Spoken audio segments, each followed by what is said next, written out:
की मिट्टी बाकी दुनिया से कुछ अलग है। यहाँ अगर औरंगजेब आता है तो शिवाजी भी उठ खड़े होते हैं। आशीर्वाद भाजपा को है, पूरी मजबूती के साथ पटेंगे तो नहीं। और मथुरा में श्री कृष्ण की जन्मभूमि पर भव्य मंदिर बने, यह हर श्री कृष्ण जी के भक्त की इच्छा है, आकांक्षा है। ये लाल रंग इमोशंस का है। भारतीय जनता पार्टी इमोशन नहीं समझती। भगवान हनुमान जी के रंग लाल है, सूरज का रंग लाल है, लाल रंग रिश्तों का है। और वो हमको बोल रहे हैं कि हम यहाँ पर क्या कहा, विजिटर है, मेहमान है। प्यारे, तुम्हारी मेजबानी मैं करने आया हूँ। 2022 चुनाव की तारीख घोषित होने में अब कुछ ही महीने का वक्त बचा है। इस दौरान बीजेपी अपनी सत्ता बचाए रखने की जद्दोजहद कर रही है, तो वहीं विपक्षी दल सपा रालोद सत्ता में वापसी की तैयारी कर रही है। लेकिन यहाँ सबसे बड़ा सवाल ये है कि क्या सत्ता में आने से पहले जो वादे राजनीतिक दल करते हैं वो पूरे हुए? लेकिन इसका हिसाब अभी कोई दल देता दिखाई नहीं दे रहा। सत्ता में आने से पहले नेता भले ही जनता को विकास की सपने दिखाते हों, लेकिन आने के बाद कितना विकास हो पाता है वो सबके सामने है।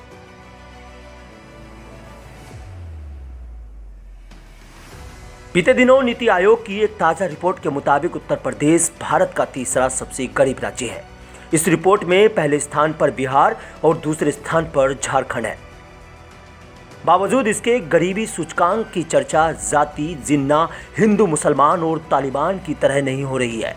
जो नारा साल 1971 में किसी पार्टी की जीत हार तय कर पाया था, आज उस पर पार्टियां केवल ट्वीट कर रही है। जी हाँ, वो कहते हैं इंदिरा हटाओ, हम कहते हैं गरीबी हटाओ। कांग्रेस पार्टी का 1971 में ये चुनावी नारा था। उस दौर में भारत में गरीबी दर 57% थी। आगे चलकर इंदिरा गांधी ने इसी नारे को अपने 20 सूत्रीय कार्यक्रम का हिस्सा भी बनाया। लेकिन भारत में गरीबी हटाओ के नारे के 50 साल बाद भी 2021 तक गरीबी नहीं हटी है। समाजवादी पार्टी के नेता अखिलेश यादव ने इस रिपोर्ट का जिक्र करते हुए मोदी सरकार के किसानों की आय दोगुनी करने के वादे पर तंज कसा है। वहीं कांग्रेस नेता प्रियंका गांधी ने उत्तर प्रदेश का ग्राफ साझा करते हुए मोदी सरकार के विकास के मॉडल पर सवाल खड़े किए हैं।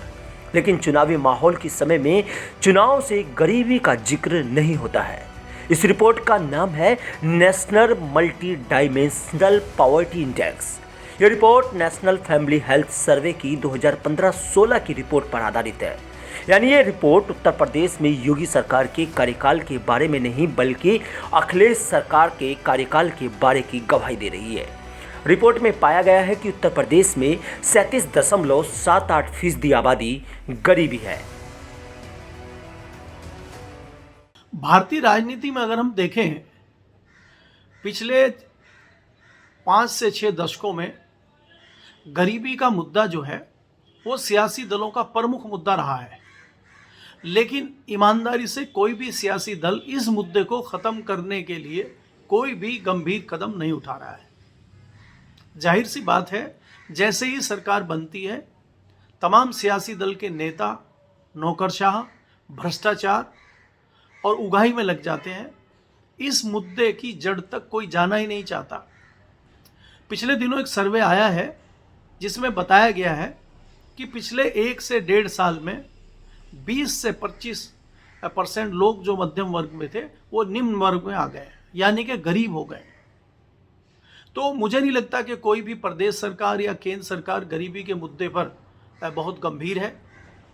चुनाव में ये मुद्दा ज़रूर गर्म रहता है, लेकिन चुनाव के बाद ये मुद्दा ठंडे बस्ते में चला जाता है और जैसे ही चुनाव आता है इसको फिर उठा लिया जाता है। आपको याद होगा, इंदिरा गांधी ने ये मुद्दा चुनाव में उठाया था प्रमुखता से कि गरीबी हटाओ, देश बचाओ, और आज तक ये मुद्दा चुनाव का नेताओं का प्रमुख और पसंदीदा मुद्दा है। लेकिन हल आज तक नहीं हुआ है और ये हल होगा भी, मुझे इस पे थोड़ा संशय है। आज आपको समझाते हैं आखिर क्या होती है गरीबी। अक्सर लोग समझते हैं कि गरीब होने का मतलब लोगों के पास पैसा नहीं होना है, लेकिन हकीकत ये नहीं, बल्कि भारत सरकार के पूर्व मुख्य सांख्यविद प्रणव सेन कहते हैं कि गरीबी का सही आकलन इसी बात से लगाया जा सकता है कि अच्छा जीवन जीने के लिए आपके पास सारी सुविधाएं हैं या नहीं। क्योंकि कुछ चीज़ें आप पैसे से भी नहीं खरीद सकते हैं, जैसे पीने का साफ पानी, स्कूल और अस्पताल। सरकार जब तक आपके इलाके में इसकी सुविधा मुहैया ना करा पाए, आपके लिए आसान सुविधापूर्ण जीवन जीना मुश्किल हो सकता है। लेकिन अब किसी भी दल के नारे में गरीब हटाओ प्रदेश बचाओ जैसे नारे नहीं गूंजते। अब तो आलम यह है कि कोई महिलाओं को 1000 रुपये महीना देने की बात करता है, तो कोई लड़कियों को लैपटॉप, तो कोई मोबाइल फ़ोन देने की बात करता है। लेकिन अब ये तो 2022 में ही साफ हो पाएगा कि आखिर इस बार किसके हाथों में होगी यूपी की बागडोर। Bureau report, news 18।